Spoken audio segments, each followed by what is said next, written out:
Alongside Bryan Hayes of Overdrive TSN 1050. Now the new trade bait board is out. We want your wish list for the Toronto Maple Leafs. You cover this team on a daily basis. Give us the top 5 players they'd love to have in their lineup.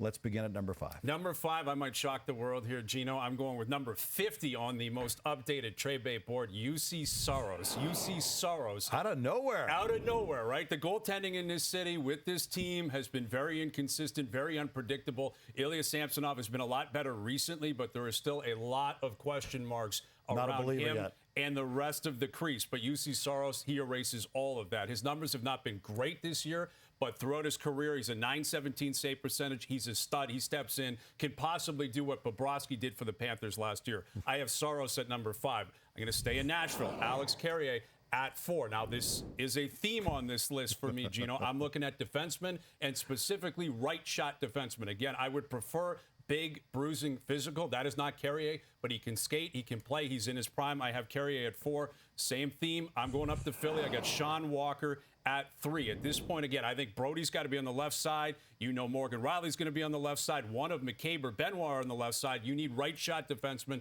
who are comfortable on that side. Sean Walker would fit in. I will make an exception at number 2. Noah Hannafin is at number 2 because he's the best player on the board. When in doubt, bring me talent, bring me depth. Bring me a guy that can be a game breaker. That's Noah Hannafin at 2. Number 1 is Chris Tanev. Right shot defenseman, physical, blocks shots, hits, kills penalties. I think he'd be a perfect fit on the right side with Morgan Riley. So I have Chris Tanev at number 1. You got me with Saros. I want to get back to him. The Leafs have been looking for a real number 1 goaltender in net for almost 20 years now. That was last time it was Eddie Belfour. You said on your radio show you'd be real hesitant to see the Leafs move a first-round pick or a top prospect. But if the Leafs brought in Saros and then you let Samsonov go at the end of this year because he's a pending unrestricted free agent, almost a wash financially, is he worth the high cost? Yes, I believe he is because of the nature of the position. Again, he is a superstar elite goaltender. He has been a stud for years in Nashville, and you have him this year and next year, Gino. He's got another year on his deal, which is very important. So you're going to make the money work, clearly. Samsonov might have to go in the deal, but you're going to make the money work. You allow Joseph Woll to come in and realize you're a young guy in this league, and you're not a tandem guy yet.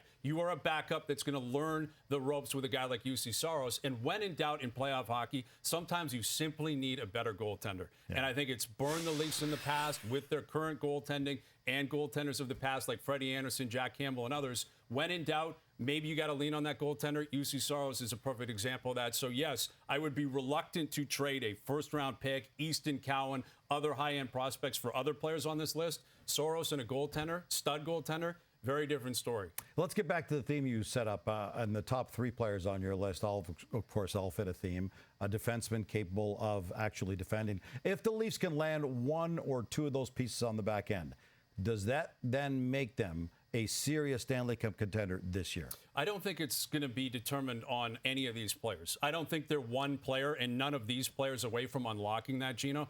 They have to prove it with their best players, with their goaltender, with their system, with their coach. I mean, ultimately, it's Austin Matthews, Mitch Marner, William Nylander, Morgan Riley. Those are the guys that are going to drive them, not Chris Tanev. Chris Tanev's a good player. He would step in and definitely improve them, but they're not going from the outside of the cup bubble to the inside of the cup bubble because of Chris Tanev. I think you have to be realistic in terms of who these guys are. Again, Hannafin's a really good defenseman, really good, but they are more than just one guy away from unlocking that. I think the reality is they need to hope Bertuzzi shows up in the playoffs. Yeah. Domi shows up in the playoffs. They defend very well. A goaltender gets hot. A lot of things have to break their way, but in a 32-team, watered-down, parity-filled league, they're not alone in that. There's a lot of teams that are feeling the same way.